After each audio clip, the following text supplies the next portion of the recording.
Hi, you guys. Welcome back to the Amani Talks podcast. You're here with your host, Amani, and Lillian for the day, I guess. She wants to be with me so bad. I don't blame her, though, because I have been leaving the cats alone. Not alone. Someone comes up and, checks on them. And they have each other. But I do feel bad because they don't have me. I've been traveling so much, so I'm just letting the cats be in the podcast. Okay, sorry, you guys. She's going to be walking around. But welcome back to the podcast where we discuss our Christian-based topics and deepening our relationship with the Lord. And we are continuing on in our Proverb a Day series for July 18th. And we are going to be reading Proverbs 18, highlighting key verses that resonate with us, things that we want to learn more about, things that just stick out to us. And yeah, we just do a little discussion. You comment your favorite verse. I talk about my favorite verse, and we get our daily dose of the book of wisdom to start our morning off. And yeah, let's get into it. All right, Proverbs 18. Let's read it. A man who isolates himself seeks his own desire. He rages against all wise judgment. A fool has no delight in understanding, but in expressing his own heart. When the wicked comes, contempt comes also, and with dishonor comes reproach. The words of a man's mouth are deep waters. The wellspring of wisdom is a flowing brook. It is not good to show partiality to the wicked, or to overthrow the righteous in judgment. A fool's lips enter into contention, and his mouth calls for blows. A fool's mouth is his destruction, and his lips are the snare of his soul. The words of a talebearer are like tasty trifles, and they go down into the inmost body. He who is slothful in his work is a brother to him who is a great destroyer. The name of the Lord is a strong tower. The righteous run to it and are safe. The rich man's wealth is his strong city, and like a high wall in his own esteem. Before destruction, the heart of a man is haughty, and before honor is humility. He who answers a matter before he hears it is folly and shame to him. The spirit of a man will sustain him in sickness, but who can bear a broken spirit? The heart of the prudent acquires knowledge, and the ear of the wise seeks knowledge. A man's gift makes room for him and brings him before great men. The first one to plead his cause seems right until his neighbor comes and examines him. Casting lots causes contentions to cease and keeps the mighty apart. A brother offended is harder to win than a strong city, and contentions are like the bars of a castle. A man's stomach shall be satisfied from the fruit of his mouth, from the produce of his lips he shall be filled. Death and life are in the power of the tongue, and those who love it will eat its fruit. He who finds a wife finds a good thing and obtains favor from the Lord. The poor man uses entreaties, but the rich answers roughly. A man who has friends must himself be friendly, but there is a friend who sticks closer than a brother. Man, 18, another one of those chapters that has some famous verses. He who finds a wife finds a good thing and obtains favor from the Lord. That's one of my favorite. I quote that verse so often when I be trying to tell women, don't chase man. It never says a woman that finds a husband. It says a man who finds a wife. He has to find, he has to look, he has to seek. Okay, love that verse. Another one, death and life are in the power of the tongue. And those who love it will eat its fruits. That's another famous verse. And verse 24, I've heard this from my mom. A man who has friends must himself be friendly, but there is a friend who sticks closer than a brother. So that's another very notable verse. And from those three, I think are my key verses. But I also really love verse 10. The name of the Lord is a strong tower. The righteous run to it and are safe. You guys know me. I love the more practical verses, the verses that kind of tell us what to do. If the Bible is a Christian's cheat code to life, I need the play-by-play. I need the instructions, okay? And Proverbs 18 really does give us good instruction. I really love how in verse 24 it says, a man who has friends must himself first be friendly. I really like that because that's a direct instruction.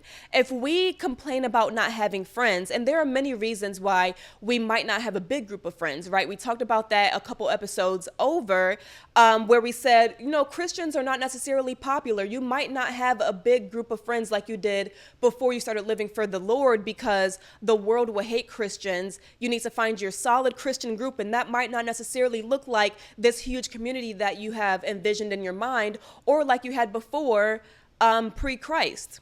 It's very hard to find like-minded Christians who are on the same path as you, because one thing I found out is just because someone is a Christian and they may well be like a real Christian, right, doesn't really make it so that you automatically click.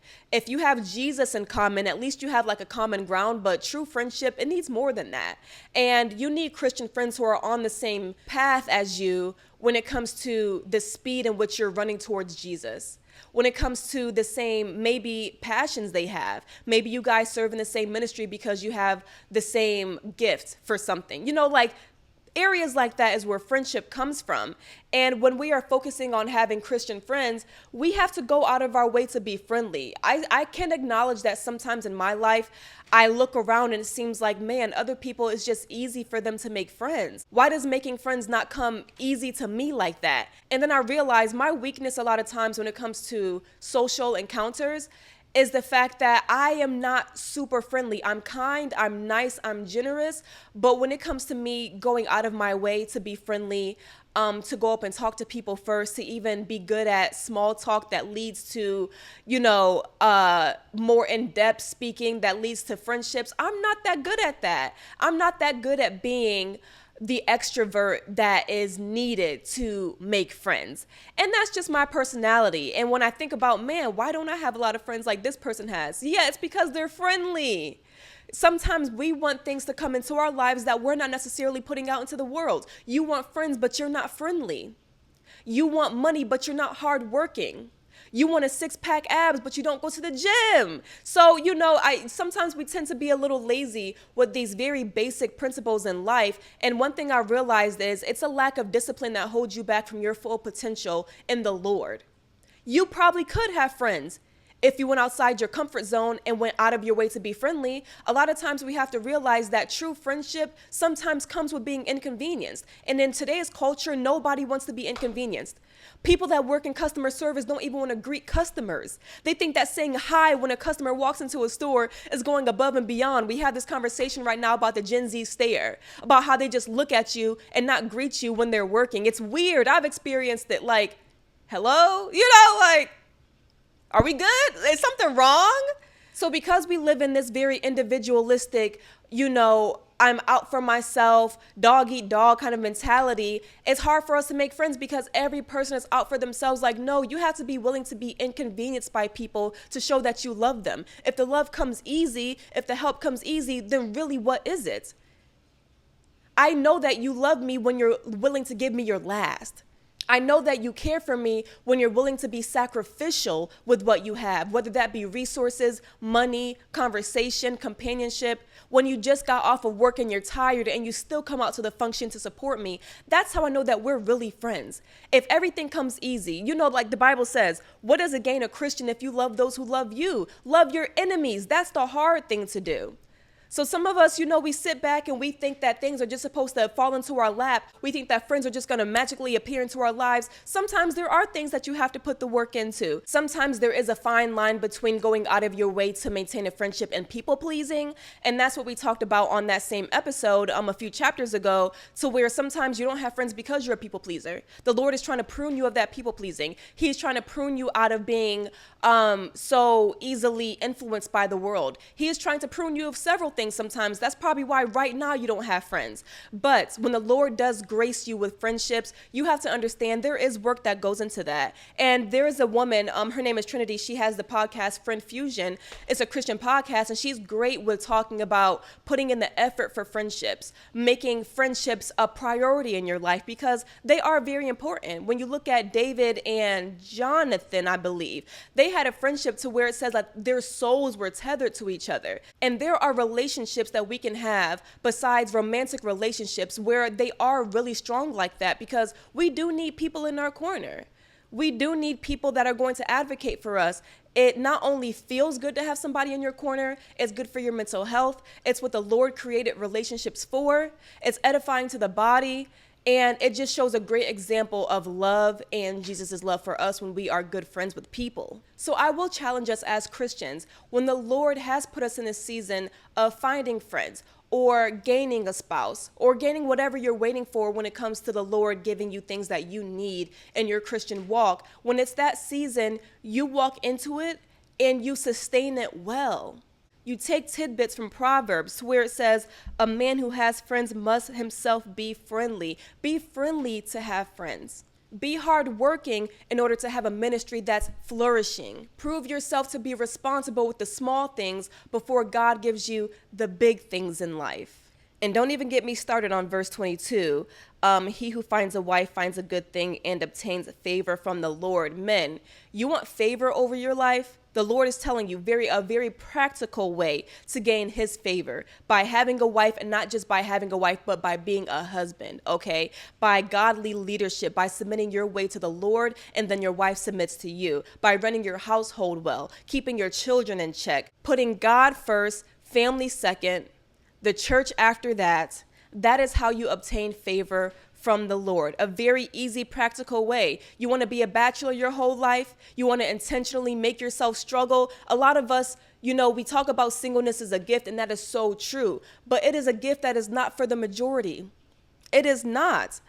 If you really feel like the Lord has put singleness on your heart, then you better be out there a missionary. You better be in full-time ministry in some capacity. You better be going all in and all out for the Lord. If singleness is your ministry and you're going to be married to the Lord, you better be doing something very big with what the Lord gives you. Because if you single and chilling, you're living in sin. If you say the Lord has you to be single and you are doing nothing with your single season, to him it is a sin. Because that's the whole point of the single season. If you want to be a bachelor your whole life because you love fornication, that's a different thing. You want to be a bachelor your whole life because you have commitment issues, that is different. You cannot talk about singleness being your gifts when you're just dodging commitment. That's not what the singleness being a gift means. Absolutely not. You're single because you're afraid of having kids. That's not what God was talking about. Y'all have heard me talk multiple times about how kids are the furthest thing from my mind. But if I get married and God tells me to have kids, guess what? I'm having kids. Easy peasy lemon squeezy. I'm doing with my life whatever the Lord has me to do. And if God is telling you that a way to obtain favor with him is by finding the wife that God has for you, by praying for your wife, the Lord leading you to her, getting married, why wouldn't you do it? Even the world outside of religion, outside of the Lord, even the world looks at married men as more favorable. They're looked at as more trustworthy. They advance in their jobs quicker. On average, they live longer, because they got their wives cooking for them, and women are more healthy than men. They make more money over their lifetime in their careers. There's a lot of benefits to you being a married man and doing it the right way. And by doing it the right way, I mean doing it God's way, not just, marriage before sex or whatever. I mean truly being a man of God. There's a lot of favor in that. If the Bible is giving you a cheat code to obtain favor with God, why wouldn't you use it? So those are my key verses that really stood out to me in Proverbs, verses that we've all talked about before, verses that we've quoted before, very practical applications to our lives. I just love how Proverbs just gives us this very clear instruction. You want friends? Be friendly. You want favor from the Lord? Find your wife and get married. The Bible can be your cheat code to life if you use it, okay? All right, that is all I have for Proverbs 18. Drop your verses in the comments, and I will see you for Proverbs 19.